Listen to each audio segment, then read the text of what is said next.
لكل اللي ابتدى معايا القصة. تعالوا نكمل أهم حتة.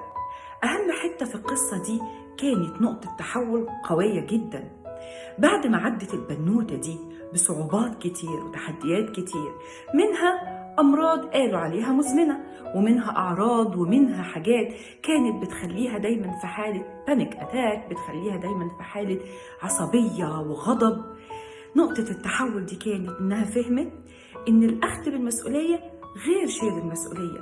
الأخذ بالمسؤولية يعني تلعب دورها اللي هي جاية تلعبه في الحياة، مش تلعب أدوار مش بتاعتها، مش تاخد بمسؤولية تغيير كل اللي حواليها وسايبة المسؤولية الرئيسية اللي هي تغيير نفسها. بالله عليكم يا جماعة، هو لو أنا مسؤولة إني أغير كل اللي حواليا عشان أنا أعيش مرتاحة هرتاح؟